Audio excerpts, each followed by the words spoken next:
ولا تقربا هذه الشجرة فتكونا من الظالمين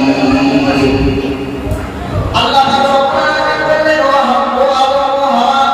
তোমরা জান্নাতের মধ্যে সব জায়গায় তোমরা যেতে পারবে কিন্তু ওয়ালা তাকরাবা হাযিহি শাজারা এই নিষিদ্ধ গাছের কাছে কখনোই তোমরা যাবে না যদি তোমরা যাও তাহলে ওয়ালা তাকরাবা হাযিহি শাজারা ফাতাকুনা মিনাল যালিমিন যদি তোমরা নিষিদ্ধ গাছের কাছে যাও তাহলে তোমরা জালিমদের অন্তর্ভুক্ত হয়ে যাবে অনেকদিন পর্যন্ত আলাইহিস সালাম ওই নিষিদ্ধ গাছের কাছে যেত না আল্লাহর হুকুম অমান্য করা হবে বলে কিন্তু ইবলিস শয়তান মা হাওয়া আলাইহিস সালামকে তাদেরকে প্ররোচনা দিতে লাগলো ইবলিস তখন বলল হাওয়া আল্লাহ তোমাদেরকে ওই গাছের কাছে কেন যেতে নিষেধ করেছে তোমরা কি জানো মা হাওয়া বললেন কেন তখন ইবলিস বলল যে আল্লাহ তাআলা তোমাদেরকে জান্নাত থেকে বিতাড়িত করতে চায় এই জন্য ওই গাছের কাছে যেতে নিষেধ করেছে তখন মা হাওয়া বলল যে ইবলিস তাহলে আমাদের কি করতে হবে তখন ইবলিস তখন বলল যে ওই বরকত গাছের ফল তোমাদেরকে ভক্ষণ করতে হবে যদি তোমরা ওই বরকত গাছের ফল যদি আমরা ভক্ষণ করতে পারো তাহলে তোমরা চিরদিন চিরস্থায়ী জান্নাতের মধ্যে থেকে যাবে এইবার মা হাওয়া আলাইহিস সালাম ইবলিসের প্ররোচনা করে সেই বরকত গাছের নিষিদ্ধ গাছের ফল ভক্ষণ করলো যেটা তারা বরকত গাছের ফল তারা ভক্ষণ করলো ভক্ষণ করার সঙ্গে সঙ্গে তাদের পরম থেকে জান্নাতের পোশাক সঙ্গে সঙ্গে ভরে গেল এবার দুনিয়ায় তারা উন্নত হয়ে গেল এবার এরপর হযরত আলাইহিস সালাম হাওয়া আলাইহিস সালাম নিজেদের মধ্যে ইসলামকে ঢাকার জন্য জান্নাতি যত গাছ আছে সকল গাছের কাছে গিয়ে বলল যে আমাদেরকে একটু পাতা দাও আমাদেরকে পাতা দাও আমাদেরকে পাতা দাও আমরা নিজেদের মধ্যে ইসলামকে হেফাজত করব কিন্তু কোন গাছ পাতা দিতে স্বীকার হয় না সমস্ত গাছ পাতা দিতে অস্বীকার করলো এক বললে তারা দুজনা যখন তিন গাছের কাছে গেল তিন বলতে ডুমুর গাছ বাংলা ভাষায় যেটাকে আমরা বলি ডুমুর গাছ হযরত আদম এবং হাওয়া আলাইহিস সালাম তিন গাছের কাছে গিয়ে বললে ও তিন গাছ আমরা পূর্ণ অবস্থায় হয়ে গিয়েছি তোমরা আমাদেরকে একটু পাতা দাও সঙ্গে সঙ্গে তিন গাছ হযরত আদম আলাইহিস সালামকে তিনটি পাতা দান করলেন এবং হাওয়া আলাইহিস সালামকে পাঁচটি পাতা দান করলেন ওই যে জান্নাতের মধ্যে তিন গাছ আদম আলাইহিস সালামকে তিনটি পাতা দিয়েছিল সেই জন্য তারপর থেকে নিয়ে পৃথিবীতে যখন কোন মানুষ দুনিয়ার মধ্যে বিদায় নেয় তারপরে কাপড়ের কাপড় হয় তিনটা ওরা তিনটি ওই যে জান্নাতের মধ্যে তিন গাছ আদম আলাইহিস সালামকে তিনটি পাতা দিয়েছিল সেই জন্য প্রতিটা পুরুষ মানুষ যখন দুনিয়ার মধ্যে বিদায় নেয় তার কাপড়ের কাপড় হয় আর মা হাওয়া আলাইহিস সালামকে পাঁচটি পাতা দিয়েছিল ডুমুর গাছ সেই জন্য কোন মহিলা যখন দুনিয়ার মধ্যে বিদায় নেয় তার কাপড়ের কাপড় হয় দেশে জান্নাত থেকে এসে এইবার যখন তিন গাছ পাতা দেওয়ার পরে যখন তাদের লজ্জাস্থান দেখা হলো আল্লাহ পাক রব্বুল আলামিন তখন বললেন ও আদম ও হাওয়া আমি তোমাদেরকে নিষিদ্ধ করেছিলাম ওই গাছের কাছে না যাওয়ার কারণে কিন্তু তোমরা আমার কথা অমান্য করলে ওই গাছের কাছে গিয়েছো সুতরাং তোমাদেরকে আর জান্নাতের মধ্যে থাকার স্থান নেই তোমাদেরকে এবার পৃথিবী নাগরিক করবে তোমাদেরকে আমি বের করব তারপর আল্লাহ পাক রব্বুল আলামিন ওই গুনাহের শাস্তির কারণে হযরত আদম আলাইহিস সালামকে ভারতে থেকে শ্রীলঙ্কা নামক জায়গায় আদম আলাইহিস সালামকে পাঠিয়ে দিলেন আর মা হাওয়া আলাইহিস সালামকে যে তার মধ্যে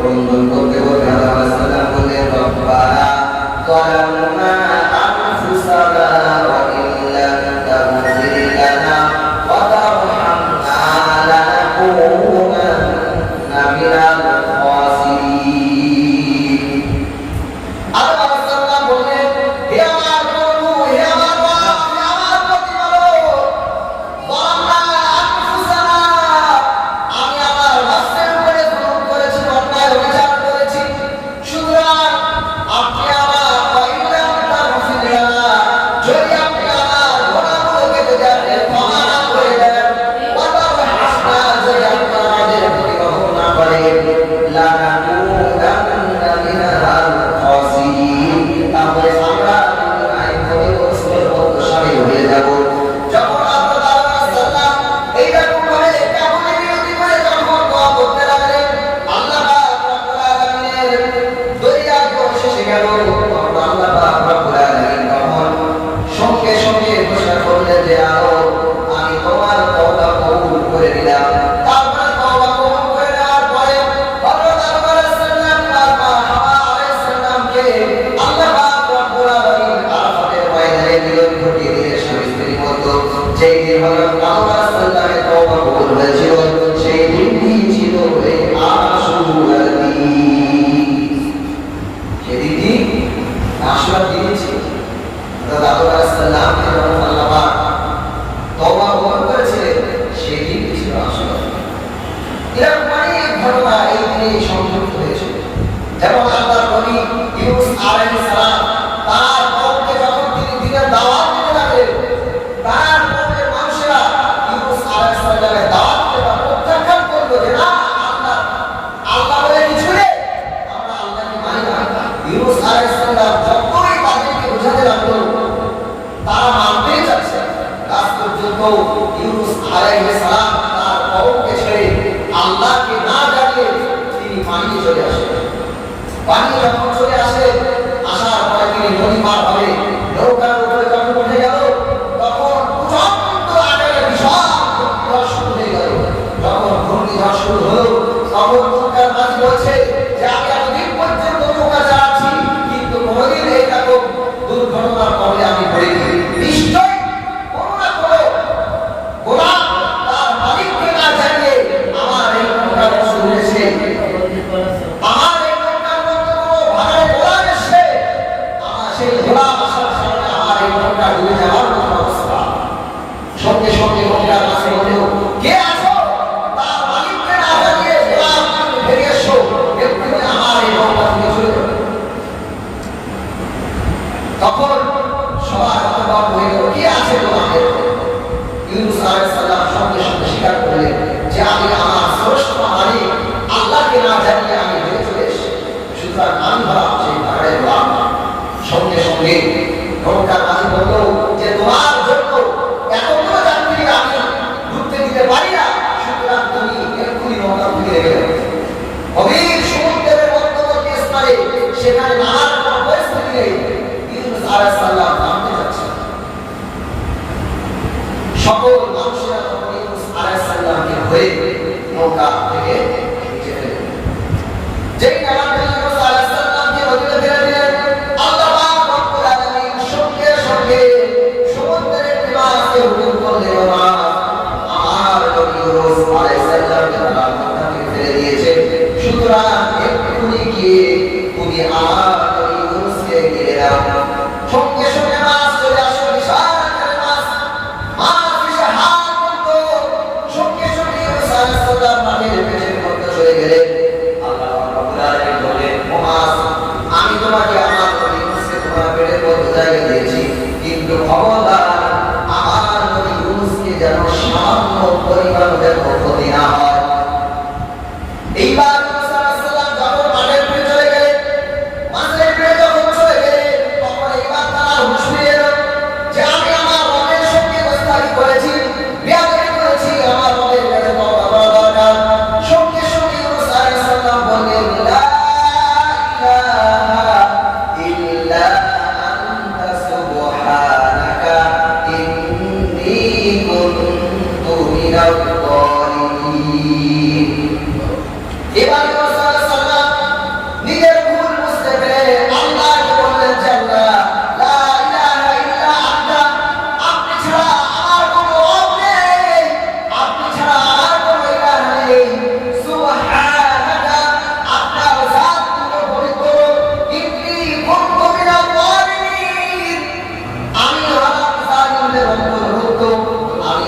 কোনো মানুষ শুনতে পেল না ঈসা আলাইহিস সালাম, কিন্তু আমার আল্লাহ পাক সাথে থেকে ইউনূস আলাইহিস সালামের ডাক শুনতে পেয়েছে। ইউনূস আলাইহিস সালামের ডাক যখন শুনতে পেলেন, সঙ্গে সঙ্গে আল্লাহর পক্ষ থেকে অর্ডার আসে, ফাস্তাজাবনা লাহু ওয়া নাজাইনাহু মিনাল গাম্মি ওয়া কাযালিকা নুনজিল মুমিনিন। আল্লাহ পাক ঘোষণা করলেন, হে ইউনূস, তুমি বহু সমুদ্রের তলদেশে বসে তুমি আমাকে স্মরণ করেছো, ফাস্তাজাবনা লাহু, আমি তোমার ডাক শুনেছি, ওয়া নাজাইনাহু, আমি তোমাকে মাছের পেট থেকে নাজাত দান করেছি, ওয়া কাযালিকা নুনজিল মুমিনিন। আর সমগ্র বিশ্ববাসীর কাছে আমি একটা মেসেজ, যে পৃথিবীর কোন মানুষ যখন কোটি বলে মুসিবতে পড়বে, তখন যদি তোমার মতন যদি আমি আল্লাহর কাছে যদি তারা সাহায্য চাই, তাহলে আমিও তাদেরকে এমন ভাবে নাজাত দান করব। যে ইউনূস আলাইহিস সালামকে আল্লাহ পাক নাজাত দান করেছিলেন মাছের পেট থেকে, সে আল্লাহ পৃথিবীর বুকে আর আছে বলে মনে হয়? আল্লাহ আছে তো নাকি? তাহলে আমরা যখন কোনো বিপদে মুসিবতে পড়ব, সেই আল্লাহকে যদি আমরা প্রাণ ভরে যদি মহব্বতের সঙ্গে যদি আল্লাহকে স্মরণ করি, নিশ্চয়ই আল্লাহ তাআলা আরশে আজিম থেকে আমাদের ডাকে সাড়া দেবে, ঠিক কি না? তাহলে রবকে খুশি করতে হবে, তার কাছে খাঁটি দিলে তওবা করতে হবে, তাহলে আল্লাহ আমাদের ডাকে সাড়া দেবে। এবার মাছকে হুকুম করা হবে, না তুমি আমার নবী ইউনূসকে এইবার মাছের পেট থেকে বাইর করে তোমার পেট থেকে বাইর করে দাও। মাছের পেটে অসহ্য যন্ত্রণা শুরু হলো। মাছ তখন চিন্তা করলো যে কখন আমার নবী, কখন ইউনূসকে আমার পেট থেকে বাইর করে। মাছ পেটের মধ্যে যখন যন্ত্রণা শুরু হলো, মাছ নদীর কিনারায় এসে ইউনূস আলাইহিস সালামকে উঠতে দিল। যেদিন ইউনূস আলাইহিস সালামের দোয়া আল্লাহর আরশে আজিমের কবুল হয়েছিল, সেই দিনটি ছিল ইয়াউমে আশুরা, আশুরার দিন ছিল। এরকম অসংখ্য নবীদেরকে আল্লাহ পাক রব্বুল আলামিন এই আশুরার দিনে নাজিল করেছেন। যেমন নূহ আলাইহিস সালামের কাশফি জুদি পাহাড়ের, যেদিন জুদি পাহাড়ের কিনারে থেকেছিল, সেই দিনটি ছিল আশুরা। সেই জন্য প্রিয় ভাই আমার, এই মুহররম মাস বছরের শুরু মাস, এই মাসে দুটি জিনিস বেশি করে আমাদের করতে হবে। আল্লাহর কাছে বেশি বেশি করে ইস্তেগফার করতে হবে। আর রোজা তো আমরা অনেকে ছিলাম, আসলে দিনের রোজা আমরা অনেকে ছিলাম, কিন্তু এই মাসে সবথেকে বেশি আমল হলো যে বেশি বেশি করে ইস্তেগফার করা। যে যত বেশি ইস্তেগফার পাঠ করবে, সে তত বেশি আল্লাহ তাআলা নিকট হবে। যত বেশি ইস্তেগফার পাঠ করবে, তত বেশি আল্লাহ তাআলা নিকট হবে। হযরত হাসান বাসরী রাহমাতুল্লাহ আলাইহির কাছে একজন ব্যক্তি এসে বলছে, হে হুজুর, আমার স্ত্রীর বাচ্চা হয় না। হাসান বাসরী বললেন, যাও ইস্তেগফার করো। একজন এসে বললেন যে আমার খেতে শস্য হয় না, ফসল হয় না। হাসান বাসরী রাহমাতুল্লাহ বললেন, যাও ইস্তেগফার করো। একজন এসে বলল যে হুজুর পানি হয় না। হাসান বাসরী রাহমাতুল্লাহ বললেন, যাও ইস্তেগফার করো। একজন এসে বলছে, হে হাসান, আমার বাড়িতে সকলে অসুস্থ। হাসান বাসরী রাহমাতুল্লাহ তখন বললেন যে যাও ইস্তেগফার করো, বেশি বেশি ইস্তেগফার করো।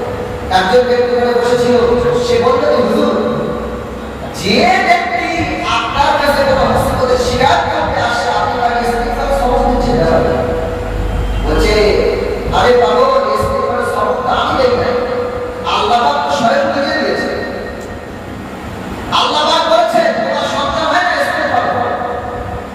যে তোমার খেতের শস্য ফসল সব নষ্ট হয়ে যাচ্ছে, ইস্তেগফার করো। তোমার পোল্ট্রি ফার্মের মুরগি মরে যাচ্ছে, ইস্তেগফার করো। সর্ব অবস্থাতে যে যত বেশি ইস্তেগফার করবে, আল্লাহ পাক তত বেশি বেশি নজর করবে, এবং বিপদ আপদ আর মুসিবত থেকে আল্লাহ তাকে বেশি বেশি হেফাজত করবে। সেই জন্য বছরের শুরু মাস বেশি বেশি করে আমাদের ইস্তেগফার পাঠ করতে হবে, আর আল্লাহর কাছে তওবা করতে হবে, খাঁটি দিয়ে, যে আল্লাহ আগামী একটা বছর যেন আমার দ্বারা কোনো অন্যায় কাজ যেন না হয়, আমি যেন সঠিকভাবে তোমার হুকুম যেন মানতে পারি, আর রাসূলের তরিকা অনুযায়ী যেন আমরা চলতে পারি।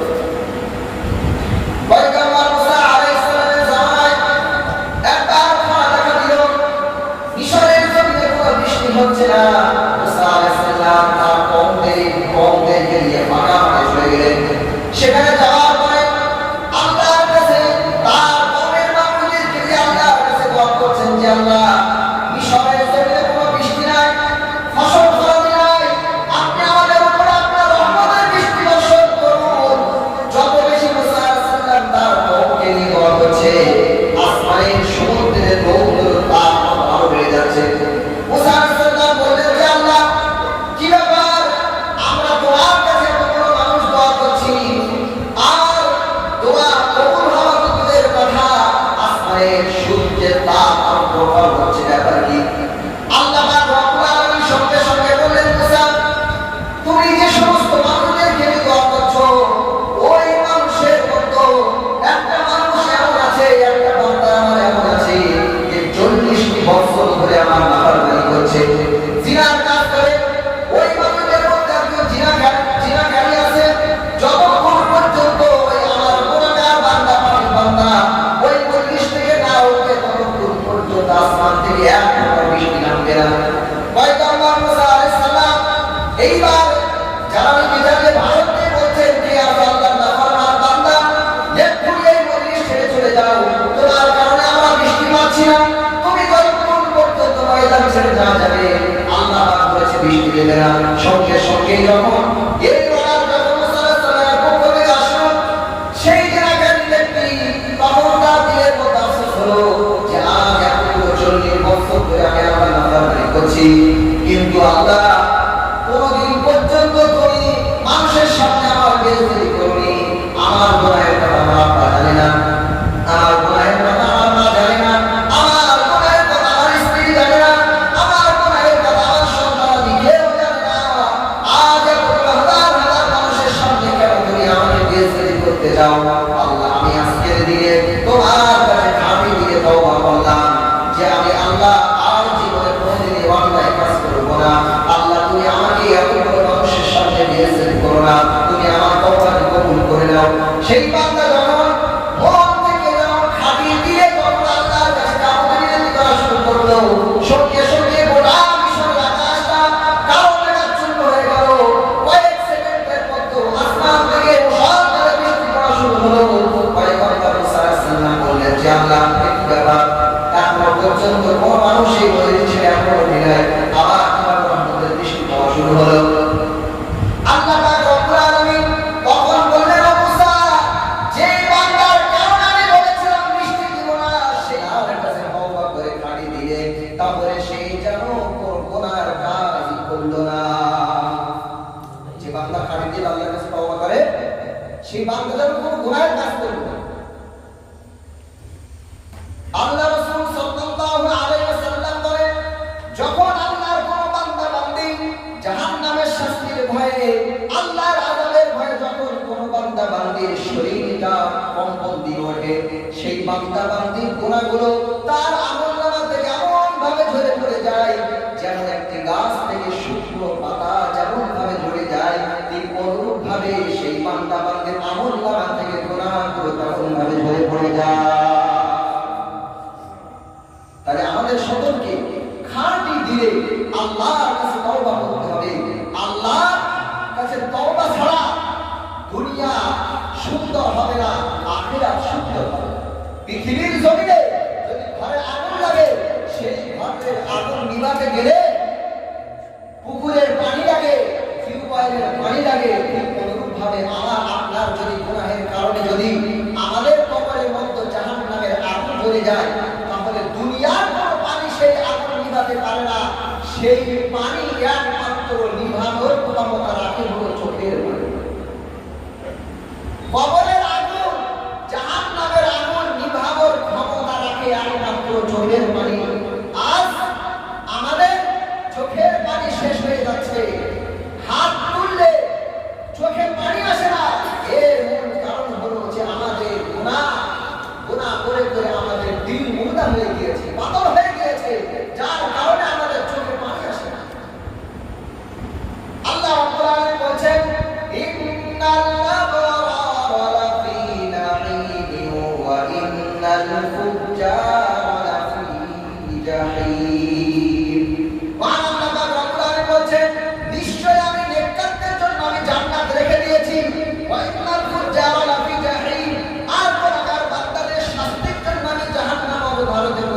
দিয়েছি। সুতরাং যদি আমরা জান্নাতে যেতে চাই তাহলে আমাদের সকলকে বেশি বেশি করে নেক কাজ করতে হবে, নইলে আমরা জাহান্নাম থেকে বাঁচতে পারবো না। আল্লাহ পাক রব্বুল আলামিন বলেন, কাল্লা বাল রানা আলা কুলুবিহিম মা কানু ইয়াকসিবুন।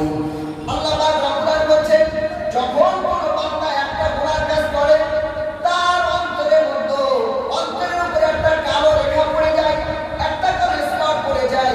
আবার বান্দা গুনাহ করলো, আবার তার অন্তরের মধ্যে কালো স্পট পড়ে গেল, আবার গুনাহ করলো, আবার স্পট পড়ে গেল। এইরকম ভাবে যদি ধারাবাহিকভাবে গুনাহ করতে থাকে তারপরে একটা সময় ওই দাগ করতে করতে তার অন্তরটা বুদা হয়ে যায়। তারপরে যদি ওই বান্দা তওবা না করে ওই দাগটা থেকে যায়। যখন সেই বান্দা খাঁটিবিন আল্লাহর কাছে তওবা করে সঙ্গে সঙ্গে ওই একটা দাগ আবার মুছতে থাকে। সেই জন্য আমাদের সকলের অন্তরকে পরিষ্কার পরিচ্ছন্ন বানাতে হবে। কুসংস্কার অন্তর যদি আমরা না নিয়ে যদি কবরে যাই তাহলে কিয়ামতের ময়দানে অপরিচ্ছন্ন অন্তর কখনো জান্নাতের মধ্যে প্রবেশ করতে পারবে না। আল্লাহ পাক বলেন, ইয়া আইয়াতুহান নাফসুল মুতমাইন্না ইরজিই ইলা রাব্বিকি রাদিয়াতান মারদিয়া। কিয়ামতের ময়দানে আল্লাহ পাক বলবেন, ইয়া আইয়াতুহান নাফসুল মুতমাইন্না, হে প্রশান্তময় আত্মা, ইরজিই ইলা রাব্বিক, তোমার রবের দিকে প্রত্যাবর্তন করো। ইরজিই ইলা রাব্বিকি রাদিয়াতান মারদিয়া, খুশি খুশি তোমার রবের দিকে প্রত্যাবর্তন করো।